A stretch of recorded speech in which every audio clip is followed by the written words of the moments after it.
I have 3 updates for you, as usual. 3 updates. People say, Sajid, you always share 3 updates or 3 news stories, not more or less than 3. I try to keep it short. That is why just 3 updates. Firstly, viewers, today USAID Ethiopia's chief Sean Jones issued a statement. He talked to Ethiopian state-backed media as well. He's saying that TDF fighters have looted USAID warehouses in Amhara region. We'll talk about that. Secondly, 2 hours ago, I informed you about TDF's advance towards Dabat. What happened in Dabat? Which side suffered more damage? We'll talk about that. And thirdly, a church in Checheho has suffered some damage due to artillery strikes or rocket firing. We have seen fighting in Checheho, in Dabat. Both are under Amhara control now. Ethiopian state-backed media is sharing a footage. It's claiming that the footage is from Checheho church. But this footage was shared by me in January this year. And the footage is about another church, Kirkos Church in Zalambasa, which suffered similar damage in January this year. Why is Ethiopian government-backed media using an old footage shared by me in January to claim that Checheho Church has suffered damage? The church has suffered some damage, but the footage which is being shared, it's not about this church. I'll show you both videos, my video and today's ETV's video. Firstly, viewers, Sean Jones, USAID Ethiopia's chief, today talked to an Ethiopian news outlet. He says TPLF fighters are looting USAID warehouses in Amhara region. In Amhara now, we now know that the TPLF has every town that they've gone into, they've looted the warehouses. We heard similar statement from a US diplomat during UN Security Council meeting about Tigray held a few days ago. In that meeting, US representative had said that TPLF fighters were involved in looting warehouses of aid agencies in Amhara region. Today, Sean Jones confirmed that TPLF fighters have attacked USAID warehouses in Amhara region. Tigray fighters are in need of supplies, viewers. You will see them attacking these warehouses.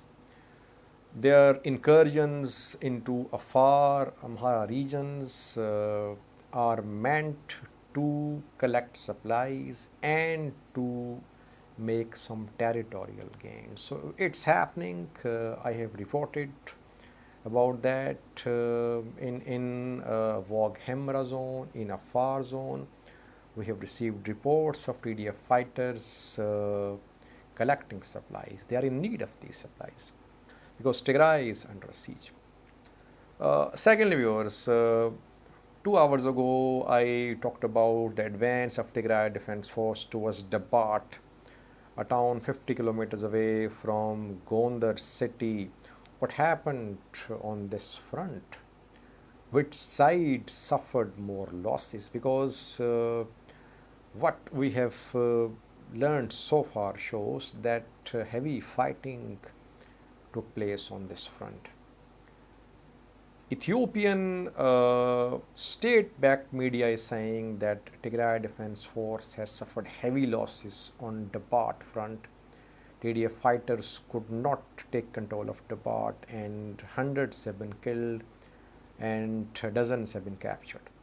On the other hand, TPLF allied news sources say that it's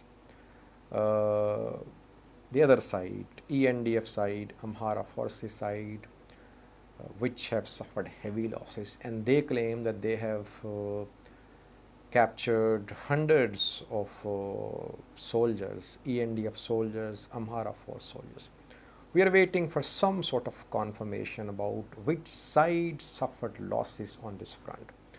But we haven't heard so far about Dabat coming under TDF control.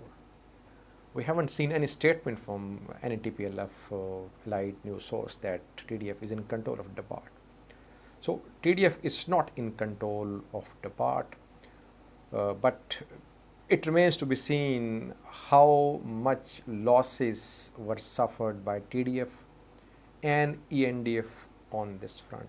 Maybe in coming hours I'll be able to update you about that. Thirdly, viewers, in January I did a video.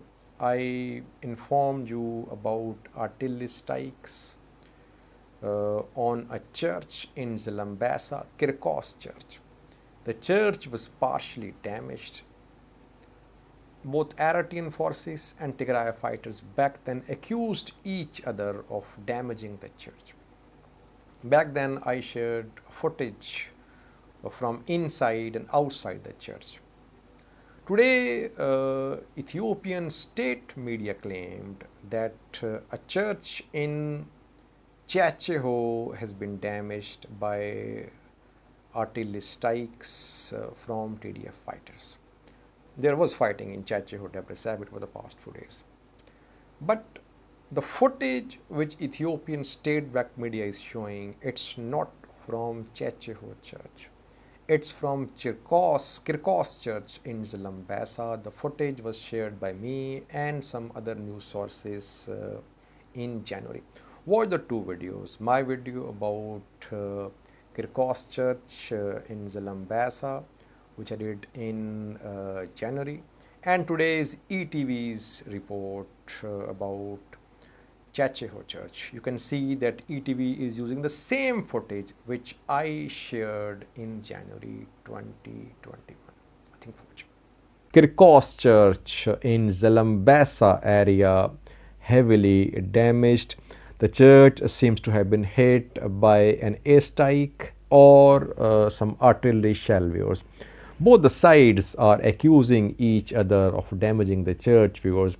Tigray fighters are claiming that the church was damaged in artillery firing from Eritrean side of the border, because Zalambasa is very close to Eritrea-Tigray border, viewers.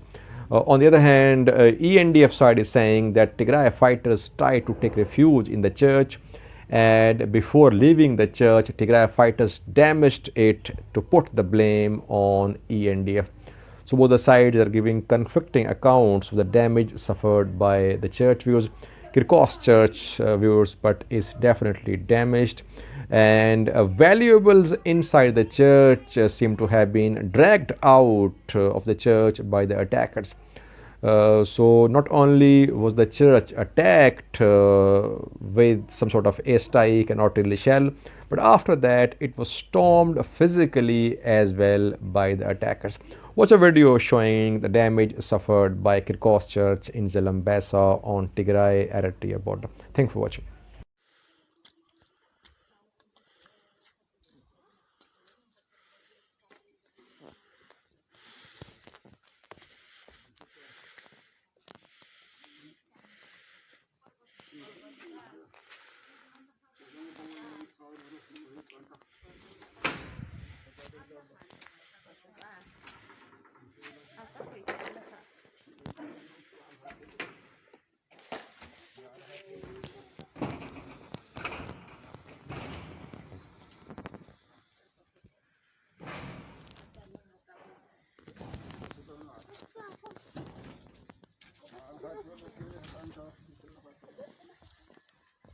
Missionary